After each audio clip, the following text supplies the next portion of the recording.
Rangrez sir, क्या बोलें उसके बारे में। आया था यहाँ, ऑक्सीजन प्लांट आया था, और यहाँ से बदकिस्मती हमारी प्लांट ही वापस गया। एडमिनिस्ट्रेशन में कोई कुछ एडमिनिस्ट्रेशन को जैसे पता ही नहीं है कि वो वापसी गया। आज हमें पता लग, रात को हमें पता चला कि वो वापस गया। उसमें इनकी मिली भगत थी एक्शन मैकेनिकल की, और प्रिंसिपल का नहीं। प्रिंसिपल से हमने पूछा, प्रिंसिपल का नहीं कह सकते थे, और उससे कुछ पैसे शैसे मांगे और उसने दिए नहीं। और चार दिन यहाँ खड़ा रहा। ये कहते हमने देखा ही नहीं, सब दुनिया ने देखा उसको, ये कहते हमने देखा ही नहीं। बड़ी बदकिस्मती है, बड़ी बदकिस्मती। यहाँ से उसको वापस जाना, और ये कहते हैं कि हमें पता ही नहीं वो किस वक्त वापस गया। यहाँ क्या कहें जी, यहाँ मेडिकल प्रिंसिपल साहब है, मेडिकल कॉलेज के प्रिंसिपल साहब हैं, डीसी साहब हैं, एडमिनिस्ट्रेशन ने आंखें बांध रखी और ट्रक वापस गया। देखिए, आज कोविड का ज़माना चल रहा था और ऐसी चीज़ यहाँ से वापस गई है जो कई लोगों की कीमती जानें बचाने के लिए इस्तेमाल में लाया जाना था। लेकिन आप ये अंदाज़ा लगा सकते हैं कि ऐसी जैसी इंपॉर्टेंट चीज़ जो इस वक्त यहाँ से वापस गई हो, हमें मालूम नहीं कि आज तक ऐसी क्या क्या चीज़ें यहाँ पे आई होंगी। यहाँ कोई उसका उतारने वाला ही नहीं मिला हो, कोई जिम्मेदारी नहीं मिला होगा, लोगों को वापस जाना पड़ा। मुझे इस वक्त तो ये मैकेनिकल पर एक दूसरे पे ऊपर अपना दामन साफ़ करने के लिए, अपना पल्लू झाड़ने के लिए काम कर रहे हैं। लेकिन ऐसे वक्त में डिस्ट्रिक्ट एडमिनिस्ट्रेशन डोडा, मेडिकल कॉलेज डोडा, या जो मैकेनिकल कंसर्न डिपार्टमेंट है डोडा में, एक चीज़ अपने घर में आके हमने उसको निकाल दिया है, तो कितनी बड़ी बदकिस्मती। और आने वाले वक्त में ये हमारे लिए बहुत बड़े ये ट्रेजेडी का सबब बनेगी, क्योंकि हम देख रहे हैं कि इस वक्त जम्मू कश्मीर के अलावा जो बाहर दिल्ली, मुंबई, बड़े बड़े शहर हैं हिंदुस्तान के, वहाँ किस तरह से लोग ऑक्सीजन ना मिलने की वजह से मछली की तरह, जो एक मछली पानी में होती है बाहर निकालने फड़फड़ाती है अपनी जान बचाने के लिए, वैसा हाल हो रहा है। लेकिन इंतज़ामिया सतह पर डोडा में इतनी बड़ी चूक, ये सबसे बड़े संगीन खतरा, इससे जो खतरे के बादल मंडला रहे हैं लोगों के ऊपर, अभी तो वैसे यहाँ पे नौबत नहीं आई है। लेकिन जब वो इधर सूरत हाल पैदा होगी और ऑक्सीजन की दिक्कत पड़ेगी तो ये तमाम ज़िम्मेदारियाँ इन लोगों पे आयद होंगी। और मैं चाहता हूँ कि इंतज़ामिया इस सतह पर जो LG इंतज़ामिया है, सख्त से सख्त कार्रवाई उन लोगों के ऊपर करें जिनकी लापरवाही की वजह से यहाँ पे एक बहुत बड़ा प्लांट जो करोड़ों रुपए का तखमीना लागत से यहाँ पर तामीर किया जाना था लगाना, और 31 मई तक उसका डेडलाइन मुकर्रर की गई थी। लेकिन अब जब वो जम्मू कश्मीर से बाहर लापता हो गया तो वो कब वापस आएगा, कब इंस्टॉल होगा और कब उसको फंक्शनल किया जाएगा, ये बहुत बड़ी बदकिस्मती है। सर, ये जब हमने इस प्रोजेक्ट के बारे में सुना तो यहाँ पे भी मैं भी एक मीडिया में काम करता हूँ, तो हमने देखा कि लोगों में काफ़ी खुशी थी यहाँ पे, क्योंकि पिछले दिनों भी हमने बहुत सारे, जो कोविड का पहला सेक्शन आया था उसमें भी बहुत सारे क्राइसिस उठे थे ऑक्सीजन को लेके, और बहुत परेशानी हुई थी एडमिनिस्ट्रेशन को, यहाँ मेडिकल स्टाफ को वो इंतज़ाम करने में, ऑक्सीजन सप्लाई देने में। तो जब हमने देखा कि यहाँ पे एक प्रोजेक्ट ही बन रहा है, ऑक्सीजन ही यहीं पे तैयार होगी, तो बहुत अच्छा लगा, हमें बहुत खुशी हुई थी यहाँ पे लोगों को। पर आज एक दो दिन से हमने सुना हुआ है कि यहाँ पे जो ये प्रोजेक्ट का करीबन 10 करोड़ से ज़्यादा का प्रोजेक्ट बड़ा है, और आप देख सकते हैं 10 करोड़ से ज़्यादा बड़ा का प्रोजेक्ट है। वो एडमिनिस्ट्रेशन और मेडिकल GMC डोडा की जो एडमिनिस्ट्रेशन है वो कितनी लापरवाही से उस प्रोजेक्ट को डील कर रही है कि 4 दिन तक एक बंदा जो है एक मशीनरी लेके यहाँ पे खड़ा रहता है GMC डोडा में, उसको कोई पूछता भी नहीं है। जब तक कि वो UT छोड़ के चला जाता है तब जाके वो इनको ट्रेस होता है कि एक बंदा जो था यहाँ से UT क्रॉस करके चला गया है, तब तक इनको कोई भी इंफॉर्मेशन नहीं है। मुझे लगता है कि अगर ये सोशल मीडिया पे नहीं आती ये बात तो उनके बाद भी इनको पता नहीं होता है। अब ये कह रहे हैं कि हम एक FIR लगा रहे हैं, मुझे नहीं समझ आ रहा है वो FIR लगाने का क्या मकसद है, क्योंकि वो FIR हमने बहुत सारी ऐसी देखी हैं जो वो पेपर पे तो लगती है मगर उन पे कभी भी एक्शंस नहीं होते हैं। तो एट द एंड ये लॉस जो है ये इस डोडा डिस्ट्रिक्ट का है। डिस्ट्रिक्ट के साथ साथ 3-4 इलाके जो इसके साथ जुड़ते हैं उन लोगों का नुकसान है बहुत। और ये इस तरह की एडमिनिस्ट्रेशन, इस तरह की लापरवाही हमने अभी तक नहीं देखी है। यहाँ पे सिर्फ मीटिंगें होती हैं, ऑनलाइन मीटिंगें होती हैं, ऑफलाइन मीटिंगें होती हैं, और उन मीटिंगों में क्या निकल के आता है वो तो हमें ग्राउंड लेवल पे अभी तक देखने को नहीं मिला है यहाँ डोडा। देखिए जी, ऑक्सीजन प्लांट जो हमारे GMC डोडा में लग रहा है एसोसिएटेड हॉस्पिटल में, ये 3000 लीटर पर मिनट का प्लांट है, और ये हमारे कोई 270 से 300 पॉइंट्स, ऑक्सीजन पॉइंट्स को ना ऑलमोस्ट पूरा हॉस्पिटल है जो इसको वो ऑक्सीजन सप्लाई करेगा। इसके अलावा हमारे पास मैनीफोल्ड है जो कि फुली फंक्शनल हो चुका है, जिसके ज़रिए हम हॉस्पिटल के अन्य भागों में कोविड में, एमरजेंसी में, पेडियाट्रिक एमरजेंसी में, थिएटर्स में ऑक्सीजन जो है वो मुहैया करा रहे हैं। इसका जो डेडलाइन है वो मई जो 31 है 2021 है और इसका काम काफ़ी तेज़ी से चल रहा है और इसको पूरे हाई लेवल पे इसकी मॉनिटरिंग चल रही है। Financial commissioner health, division commissioner साहब, डीसी साहब और हम इसको लगातार मॉनिटर कर रहे हैं और एग्जीक्यूटिव एजेंसी को समय समय पे हिदायत दी गई है कि वो डेडलाइन जो है उसके भीतर ही हमें ये प्लांट जो वो खड़ा करके दें। सिविल वर्क ऑलमोस्ट कंप्लीट हो चुका है। जो उसके बाद पावर का एक इशू है वो उसकी टेंडरिंग भी हो गई है और 630 kV का एक ट्रांसफार्मर है वो भी लगेगा जो इस पूरे प्लांट को और मैनिफोल्ड को पावर देगा। तो मुझे उम्मीद है कि 31 मई तक हम इसको फुली ऑपरेशनल ऑक्सीजन प्लांट को जीएमसी डोडा फुली ऑपरेशनल कर लेंगे। ये इसकी प्लांट की कास्ट कोई 10 करोड़ से थोड़ा ज़्यादा है, मेरे पास अभी पेपर्स नहीं है। 10 करोड़ से ज़्यादा इसकी कास्ट है और ये जीएमसी डोडा के अलावा कठुआ, रजौरी और बाकी हॉस्पिटल्स में भी लगाए जा रहे हैं। जो खाली जो जीएमसी डोडा में लगना है उसकी कास्ट 10 करोड़ से 10 करोड़ से थोड़ी सर ज़्यादा। जो मशीनरीज आई हुई थी इस प्लांट के लिए, ऑक्सीजन प्लांट के लिए, तो कोई यहाँ से चला गई डोडा में रिसेंटली 4 डेज अगो, तो क्या वजह हुई, वो यहाँ पे क्यों नहीं अनलोड हुई? देखें, यहाँ पे जो मशीनरी जीएमसी डोडा के लिए ऑर्डर की थी वो यहाँ पे आई थी और किन्हीं कारणों से सप्लायर ने उसको रिकॉल कर लिया। जो जहाँ तक मुझे इसके बारे में पता है, जो मेरी बात मैकेनिकल डिवीज़न वालों से एक्सिन साहब से हुई है, उसके मुताबिक ये हैवी ड्यूटी इक्विपमेंट है जिसके लिए इनको हाइड्रा जो क्रेन की ज़रूरत थी जो उपलब्ध नहीं थी उस वक्त डोडा में। तो उन्होंने कोशिश करके उधमपुर से बात की है और इनकी कोई अपनी क्रेन जो वो कहीं अटकी हुई थी बारिश की वजह से किसी डोडा के किसी पार्ट में। और जिस रात बात हुई है सप्लायर के रिप्रेजेंटेटिव के साथ, कोई इशपाल जी हैं जो जम्मू में हैं, तो उन्होंने माना कि कल सुबह इसको हम उतार लेंगे मैकेनिकल डिवीज़न वालों ने।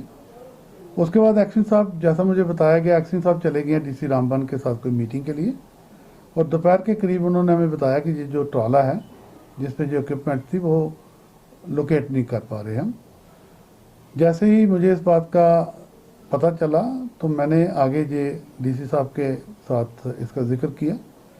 डीसी साहब ने फौरी तौर पर एसएसपी साहब का से रब्ता किया और उसके बाद हम सब इसकी ट्राला की खोज में सारे जितने टोल प्लाजा थे उसके ऊपर फ्लैश किया गया मैसेज।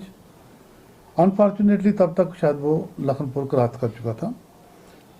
उसके बाद जहाँ तक मुझे पता है और जो मैकेनिकल एक्शन ने कहा है कि इस सप्लायर ने ये बताया कि किसी प्रेशर के चलते हुए उसने ये इक्विपमेंट को, जो उसको नहीं करना चाहिए था, वो किसी और जगह पे उसने रिकॉल करके किसी और जगह को देने वाला था और अब मुझे लगता है उसने अपनी इस गलती को स्वीकार कर लिया और विद इन टाइम वो जो हमें अपनी इक्विपमेंट है वो वापस लौटा देगा। सर आपको कितने टाइम के बाद पता चला कि ऐसा कुछ यहाँ पे हुआ? ये देखिए, मैं 23 की शाम को जब मैं 4:30 बजे 5 बजे इधर से निकलता हूँ तो मैं उधर चला जाता हूँ अपने क्या कहते हैं राउंड के लिए। तो उस दिन भी मैं मैनीफोल्ड का राउंड ले रहा था तो मुझे ये ट्राला वहाँ दिखा। तो मैं अपना राउंड करके तो वहाँ से निकला हूँ। उस वक़्त मुझे ये पता नहीं था कि ये इसको उतारना है या नहीं उतारना। ये मुझे दूसरे दिन 24 को 2 बजे के करीब एक्सिन साहब ने शायद रामबन से फ़ोन किया कि ऐसे ऐसे करके जो ट्राला रात को वहाँ खड़ा था, उन्होंने मेरे से पिक्चर भी शेयर की थी उसकी, वो अब लोकेट नहीं हो पा रहा। तो वो खुद पहले से ढूंढते रहे शायद 2-3 घंटे कि शायद ड्राइवर ने कहीं इधर उधर लगा दिया हो। उसके बाद जब उनको लगा कि वो नहीं मिल रहा है तो उन्होंने ये आगे मुझे बोला कि आप इस बात को डीसी साहब के साथ एस्केलेट कर दें। सर वो डिस्ट्रिक्ट से बाहर चला गया, डिस्ट्रिक्ट से सीओटी के बाहर चला गया, लखनपुर तक पहुंच गया, तो एडमिनिस्ट्रेशन सारी देखती रह गई। देखिए ऐसा है कि वो रात को कोई 9:30 बजे तक, मुझे जो पता किया, मैंने पता किया 9:30 तक वो इधर ही था। अब वो रात को कब निकल गया इसका मुझे कोई, सर इसके ऊपर एफआईआर कोई लग रही है क्या? जहाँ तक मुझे बताया मैकेनिकल डिवीजन ने इसके ऊपर कार्रवाई की है और एफआईआर दर्ज की है सप्लायर के खिलाफ। तो अभी क्या कंक्लूजन निकला वहाँ से आपसे? अभी जो मुझे बताया गया, फाइनेंशियल कमीशन साहब ने भी कहा कि वो हमारी जो इक्विपमेंट है वो जल्दी लौटा देगा। और मुझे लगता है कि जो हमारा ऐसा जो खतरा है कि कोई लेट हो जाएगा, उसकी कोई वजह नहीं बनती। जैसे ही हमारे पास ये सामान आता है, इक्विपमेंट आती है, तब तक हमारा सिविल वर्क भी कंप्लीट हो जाएगा, तब तक हमारा पावर का इशू वो भी सॉल्व आउट हो जाएगा, ट्रांसफार्मर भी लग जाएगा और हम इसको विद इन टाइम, जो हमारी डेडलाइन है, उसको ऑपरेशनलाइज करने में सफल हो जाएंगे। अच्छा, थोड़ा सा कोविड पे चलते हैं। अभी एट प्रेजेंट क्या सिचुएशन है कोविड की हमारे डिस्ट्रिक्ट में? कितने लोग पॉजिटिव हैं और क्या क्या मतलब इंतजाम आप कर रहे हैं? देखिए मैं आपको बताऊं, कोविड की सिचुएशन इस वक्त थोड़ी ख़राब चल रही है। अप्रैल के महीने से ही हमारे पास ज़्यादा केस आना शुरू हो गए थे। इक्का दुक्का करते करते आज की मुझे फिगर्स पता नहीं है, लेकिन कल तक को 140 एक्टिव केसेस हैं जो हमारे पूरे डोडा में हैं। कल या परसों 33 केस आए थे, तो एक थोड़ी सी डरावनी बात है। और हम सब लोगों को कोशिश करनी चाहिए कि कोविड अप्रोप्रिएट बिहेवियर और अपना और अपनी फैमिली का ध्यान रखना है। हर जगह मास्क पहन के जाना है। 16 तारीख को मेरे पास पहला केस जो हमने एडमिट किया था, दूसरी बार अब जो हमने किया, 16 तारीख के बाद करीब मैं 24 पेशेंट जो है ना वो एडमिट कर चुका हूँ। आज के दिन मेरे पास 12 पेशेंट है जो एडमिटेड है, जिसमें 3 के ऊपर हाई फ्लो ऑक्सीजन चल रही है और ऑक्सीजन हमें मैनीफोल्ड से हम दे रहे हैं। और हमारी कोशिश है कि जितना तैयारी कर सकें कर ले। हमने 40 बेड जो है अभी रखे हुए कोविड के लिए, 10 और का इंतज़ाम भी कर रहे हैं। उसके अलावा 10 आईसीयू के बेड्स भी हैं हमारे पास। ज़रूरत पड़ने पर हम बाकी हॉस्पिटल के वार्ड्स को बंद करके हम उन पे भी कोविड के मरीजों को उनका ध्यान रख सकते हैं। एट प्रेजेंट कितने जगह पे टेस्ट हो रहे हैं कोविड के? देखिए हमारे पास जीएमसी डोडा जो है वो टेस्ट करता है डिस्ट्रिक्ट किश्तवाड़, डिस्ट्रिक्ट डोडा और डिस्ट्रिक्ट रामबन के लिए। और पिछले 2 हफ्तों में हमने अपनी कैपेसिटी बढ़ा दी। हमारा टारगेट जो डिस्ट्रिक्ट डोडा का था जीएमसी का, वो 500 टेस्ट था। आरटीपीसीआर की बात कर रहा हूँ मैं। पिछले 2 हफ्ते से हम कुल मिलाकर 1000 से करीब टेस्ट कर रहे हैं। और इस वक्त हमारे डिस्ट्रिक्ट में कोई पेंडेंसी नहीं है। जितने सैंपल उठाए जाते हैं, हमें करीब 11 जगह से आरटीपीसीआर के सैंपल आते हैं, जिसमें बानेहाल, रामबन। डिस्ट्रिक्ट में कितने सैंपल उठाए जाते हैं पर डे? देखिए कहाँ पे उठाए जाते हैं, किन लोगों के? गढ़ से उठाए जाते हैं, उसके बाद भद्रवाह से आते हैं, गंडोह से आते हैं, ठाठरी से आते हैं, असर से आते हैं, इसी तरह किश्तवाड़ से आते हैं, बानेहाल, गूल, असर, ये सब जगह से 11 जगह से हमारे पास रोज सैंपल आते हैं। तो जितने भी सैंपल आ रहे हैं, तो जो पॉजिटिव आते हैं उनका क्या किया जाता है? अभी होम क्वारंटाइन भेजा जाता है या क्वारंटाइन सेंटर बनाए गए हैं? क्या उनके लिए क्या इंस्ट्रक्शंस होती हैं? अभी जैसे हमारी यूटी गवर्नमेंट की इंस्ट्रक्शंस है कि जो तो लोग एसिम्टोमेटिक हैं, जिन लोगों को बड़े माइल्ड से सिम्टम्स हैं, उनको होम आइसोलेशन रखा जाए। और होम आइसोलेशन का जो जिम्मेवारी है वो रहती है सीएमओ साहब की। सीएमओ साहब की अपनी सर्विलेंस टीम्स हैं। जैसे ही पेशेंट कोई पॉजिटिव पाया जाता है, उसको इमीडिएटली आइसोलेट कर दिया जाता है और उसको एक पल्स ऑक्सीमीटर और बाकी दवाइयाँ मुहैया करा दी जाती हैं। और दिन में 2 बार फ़ोन से या होम विजिट से उनसे पूछा जाता है कि उनको दिक्कत तो नहीं हो रही। वार्निंग सिग्नल्स क्या हैं? अगर किसी को ऑक्सीजन सैचुरेशन कम होती है या कोई ऐसे लक्षण आते हैं जो थोड़े ज़्यादा ख़राब हैं, तो उनको शिफ्ट किया जाता है मेडिकल कॉलेज में। इस वक्त जैसे मैंने बताया मेरे पास 12 पेशेंट हैं। 12 में से 3 जो हैं वो थोड़े सीवियर डिजीज़ है, क्रिटिकल हैं, जो कि हाई फ्लो ऑक्सीजन पे हैं। बाकी 9 पेशेंट स्टेबल हैं। ये तीनों भी स्टेबल हैं।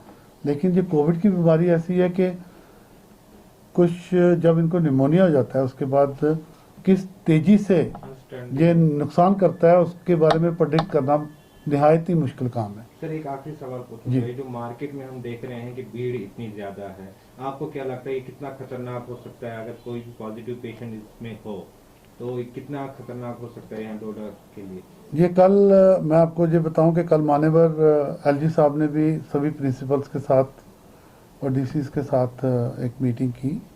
उसके अलावा भी समय समय पे मीटिंग्स हो रही, डिप्टी साहब ले रहे हैं, एफसी साहब ले रहे हैं। सभी का मानना है कि ये क्योंकि जो ये फेस्टिवल सीजन है, रमज़ान के दिन है, हमें भी ये हिदायत दी गई है एलजी साहब की तरफ से कि आप सभी जो लोग हैं, जो हमारे जो उलेमाज़ हैं, जो बाकी लोग रिलीजियस लीडर्स हैं, उनके संपर्क में आएँ और उनसे आप रिक्वेस्ट करें कि मंदिर में जाना है, या मस्जिद में जाना है, या कहीं भीड़ भाड़ में जाना है तो कृपा करके वो मास्क पहन के जाएं। और मेरी भी हाथ जोड़ के निवेदन है सभी लोगों से कि आप जहाँ भी जा रहे हैं, पहले अगर आप अपना ध्यान रखेंगे तो ये निश्चित है कि आप अपने फैमिली का और अपनी सोसाइटी का भी आप ध्यान रख सकते हैं। हम सबकी यही कोशिश होनी चाहिए कि हम जहाँ भी जाएं हम अपने मास्क पहन के जाएं। अगर हम भीड़ भाड़ में निकलते हैं, किसी ऐसी जगह पर रहते हैं जहाँ वो बंद है, जहाँ पे हवा वेंटिलेशन प्रॉपर नहीं है, तो हमारा कई गुना जो खतरा जो है ना फैलाने का वो बढ़ जाता है। नहीं, आपको लगता है ये जो मार्केट में रश है ये बड़ा खतरनाक हो सकता है आने वाले बिल्कुल समय के लिए? बिल्कुल। और इसके चलते हुए जो गवर्नमेंट ऑफ यूटी ने जो डिसीजन लिया है कि जो वीकेंड जो लॉकडाउन है वो लगाया जाए, मेरे ख्याल में वो बहुत ही एक अच्छा स्टेप है। लेकिन ये तभी सफल होगा जब हम सभी लोग मिलके मास्क पहन के रखें, 2 गज की दूरी जैसे हम करते हैं वो बना के रखें, और पहला लक्षण आने पे अपना टेस्ट कराएं।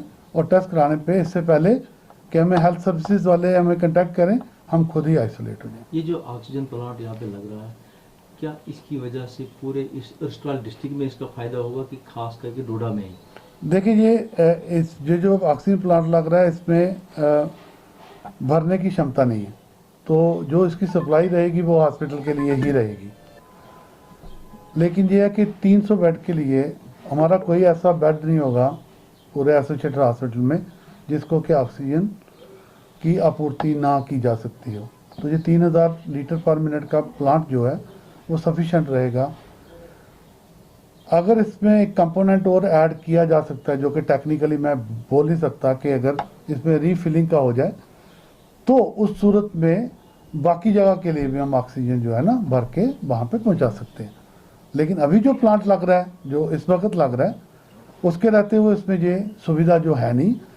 जो हमारी बात हुई है टेक्निकल लोगों से, जो थोड़ा सा मुश्किल रहता है जो ऐसे प्लांट को इम्प्रोवाइज करने के लिए, तो उसके बारे में सोच विचार किया जा रहा है। लेकिन अभी तक जितने भी प्लांट लगे हैं शायद उनमें जो इन सिटू जहाँ पे लगे हैं वहीं पे सप्लाई रहेगी।